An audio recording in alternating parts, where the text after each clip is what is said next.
Bonjour, bonjour. Salut Yannick. Salut Vincent. Bienvenue au Hop Forum. Merci de m'inviter. Voilà, sur le thème cette année ROI égale Return on Innovation. Donc question, tu es à la tête maintenant du réseau mondial.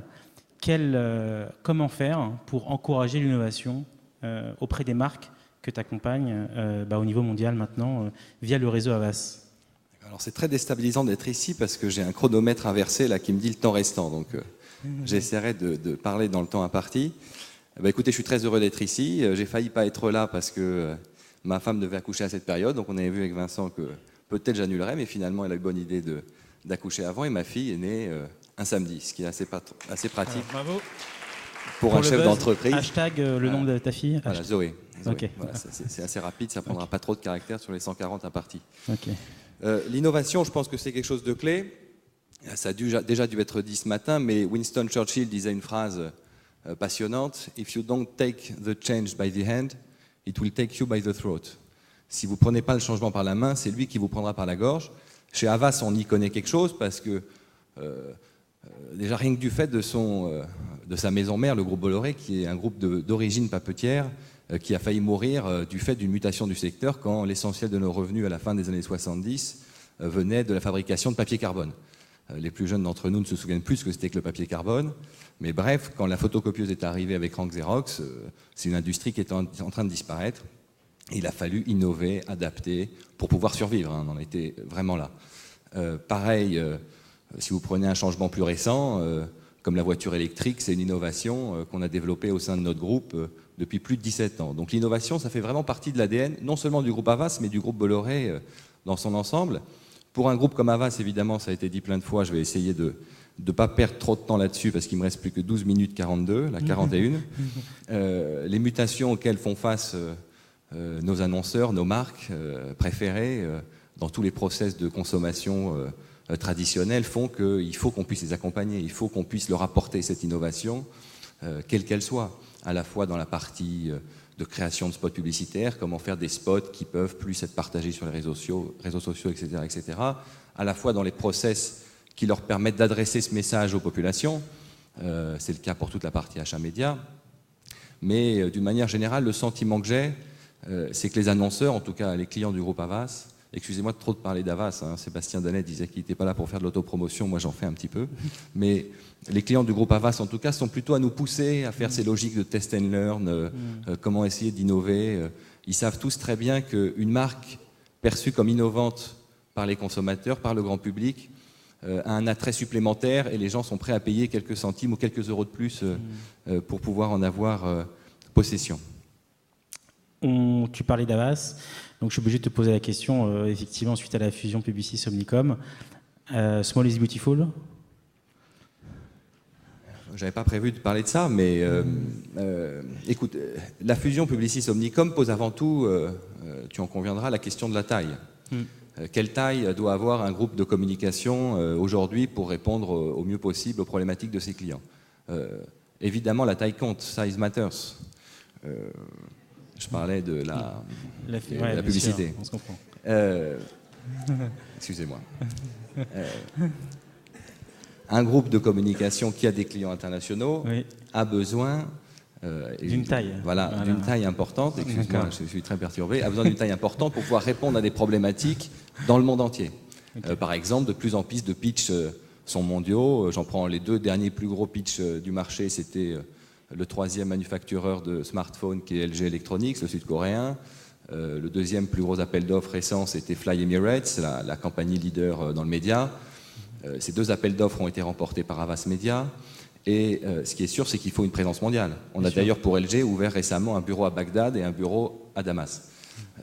Donc la taille, un petit acteur ne peut pas répondre à ces problématiques. Après, est-ce que être immense, être très grand, est-ce que c'est une bonne chose? Moi, ce que je sais, c'est que tous les acteurs dont on parle toute la journée, Twitter, Facebook, Dailymotion, YouTube, venteprivée.com, ces acteurs n'existaient pas il y a 10 ans. Pour vente privée, c'est un peu différent, mais le .com n'existait pas. Tous ces acteurs n'existaient pas il y a 10 ans. Ce qui est sûr, c'est que dans les 10 prochaines années, plein de nouveaux acteurs vont arriver. Je veux dire, et certains de leurs inventeurs sont encore sur les bancs de l'école, et ces sites qui vont révolutionner à nouveau le monde de la communication n'existent pas encore. Donc je pense que c'est très important pour un groupe qui est présent dans un secteur en mutation de garder une certaine forme d'agilité, une certaine capacité à innover. Si tu me permets une analogie, j'ai couru récemment le marathon de Paris, c'était très difficile, là, le 7 avril 2013, je m'en souviens, et à l'arrivée, les premiers n'étaient pas les plus gros. Voilà, donc je ne sais pas s'il y a un rapport, non, mais ok. Et voilà. Voilà, on retiendra. Hein. Voilà. Comment encourager l'innovation en interne? Parce que c'est vrai que aujourd'hui, vous êtes challengé par les gros players du digital, on l'évoquait tout à l'heure. Vous êtes challengé par les clients qui veulent toujours de l'innovation. Et donc, comment infuser en interne, du côté de l'agence, en permanence, l'innovation pour proposer et innover auprès des clients annonceurs, quoi. Alors l'infusion de l'innovation est quelque chose d'important et compliqué, surtout dans un groupe de notre taille de 16 000 personnes. On a la chance d'avoir des Chief Innovation Officers qui font des veilles un peu partout dans le monde. On vient d'ouvrir un lab sur la côte ouest, à Sillywood, donc qui fait l'alliance entre la Silicon Valley et Hollywood, donc qui permet de visualiser et de tester tous les contents d'Hollywood adaptés aux sociétés de data et de technologie de la Silicon Valley. La même chose en Israël, la même chose en Chine, qui a ses propres outils technologiques. Donc c'est à la fois un outil de veille international et une infusion auprès de nos collaborateurs de manière régulière, à partir de best case, à partir de séminaires qui nous permettent d'infuser cette innovation. Mais tous nos collaborateurs, je crois, ont vraiment, comme je te l'ai dit au départ, l'innovation dans leur ADN. Avant de passer à quelques cas, qu'est-ce que tu vois un peu comme enjeu pour 2014 ? Parce qu'on a beaucoup d'annonceurs qui sont là, et effectivement, ils se posent ces questions. En gros, 2014, on est évidemment la mobilité, on le dit, le data. Est-ce que tu vois d'autres choses ? Écoute, je vois plein de choses. Je pense qu'il y a un sondage qui est sorti il y a une semaine sur quelle était la priorité des annonceurs pour l'année 2014. Et à plus de 80%, à 81%, ils ont répondu l'intégration digitale, donc l'intégration des outils online dans l'intégration offline. C'est-à-dire d'être capable d'avoir des équipes qui traitent en même temps à la fois la partie digitale et la partie traditionnelle média. Je crois que c'est quelque chose d'extrêmement intelligent et qui me paraît extrêmement cohérent, puisque, je l'ai déjà dit, le digital pour moi n'est pas un monde virtuel sur le côté, c'est un monde qui est totalement part et qui fait totalement partie du réel. Et la bonne chose, c'est que Havas a réussi à faire cette intégration en France depuis 2008 et dans le monde depuis 2012. Donc on commence à avoir une sorte d'expertise en la matière qui nous donne, je pense, une petite longueur d'avance sur la compétition. Très bien. Excuse-moi pour l'autopromotion, mais je suis venu pour ça. Non, mais c'est intéressant. 6 minutes 59. Voilà. L'idée, c'est de passer, parce que face à toutes ces plateformes, la créativité, du coup, vraiment est au cœur de l'agence. Alors, on a quelques cas que tu souhaites partager avec nous aujourd'hui. Donc, je pense qu'on va lancer le premier slide. Tu peux appuyer. C'est le vert. Vas-y. Pour terminer ce journal, on va parler de la foire au vin. C'est une tradition à la rentrée dans les hyper. Or, c'est un moment très important pour les distributeurs. Elle représente autour de 8% du chiffre d'affaires annuel du rayon vin, 445 millions d'euros au total. Alors, chaque enseigne tente de se démarquer pour attirer les clients. Reportage Cécile Tordeau, Hélène Cornet. L'endroit n'est pas banal pour une foire au vin. Nous sommes sur le parvis de la Défense. Cette année, Carrefour a décidé d'ouvrir une boutique éphémère au milieu des gratte-ciel. L'idée, aller à la rencontre des consommateurs pressés et connectés. Pour Thierry Pellissier, responsable marketing de Carrefour, les innovations sont indispensables afin de s'adapter aux nouveaux comportements d'achat. Première innovation, la possibilité de réserver sur Internet et d'aller chercher son vin en drive.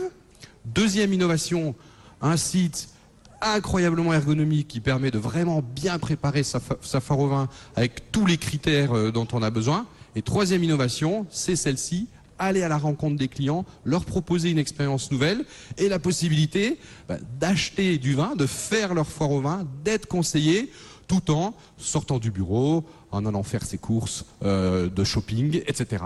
Une expérience nouvelle donc chez Carrefour qui vend chaque année à cette période plus de 20 millions de bouteilles. Voilà, donc un cas comment Carrefour peut être perçu comme une marque innovante auprès du grand public. Et ça a été un très grand succès. Et d'ailleurs, ils vont reprendre cette idée de foire au vin connecté dans leur boutique. On passe au deuxième cas. Alors, comme on est tous les deux fans de foot, C'est un cas qui va nous parler. Alors c'est un cas espagnol qui a remporté un Lion d'Or à Cannes, c'est du brand content pour Konami. Alors ça c'est un cas flamand, celui d'après. Zut.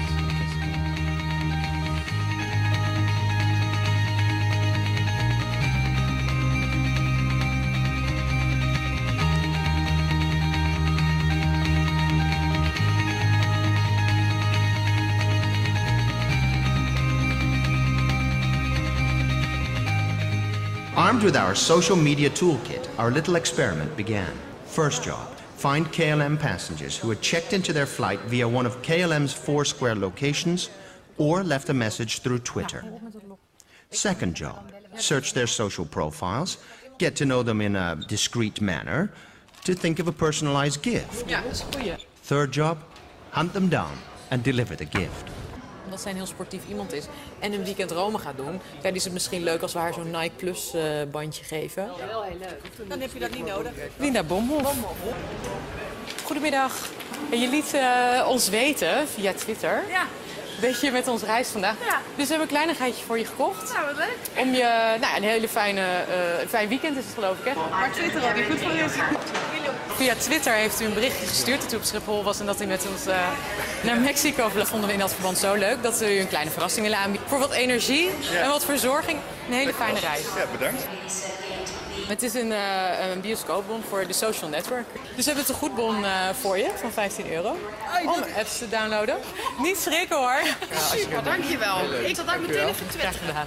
After several weeks of handing out little gifts, it seemed that indeed an airline could use social media to both surprise and make a small difference to a passenger's day. And we're not just guessing that. We know. Transformation de passagers en ambassadeurs de la marque, et on enchaîne tout de suite sur Konami parce qu'il reste 2 minutes 53, qui est pour moi le meilleur. Y ahora les vamos a mostrar lo que sería un sueño para muchos jugadores de videojuegos. For the launch of PES 2013 in Spain, Konami asked us to take on an exciting challenge.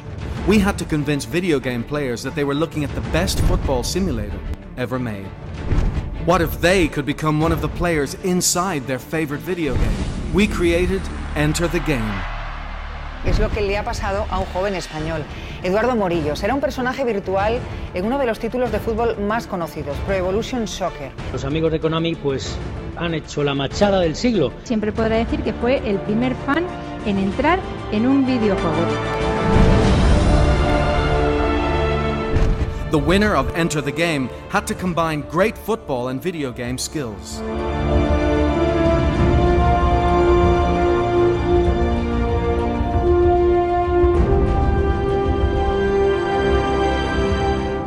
Su imagen y movimientos se han digitalizado en Japón para que esté a la altura de las grandes estrellas como Messi o Ronaldo. First, we made a 3D model based on his face features. Then we started the motion capture process.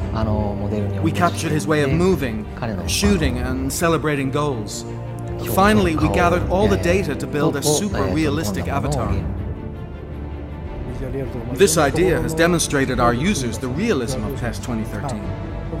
Next year, our international campaign will search for virtual players from all over the world.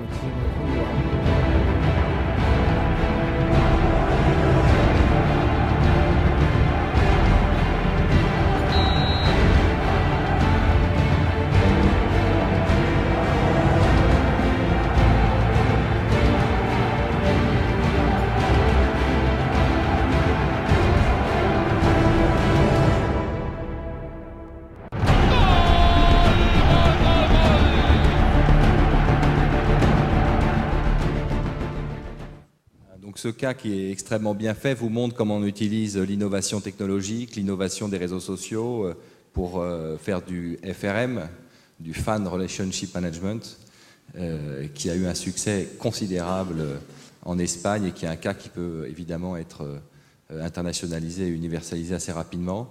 Merci beaucoup.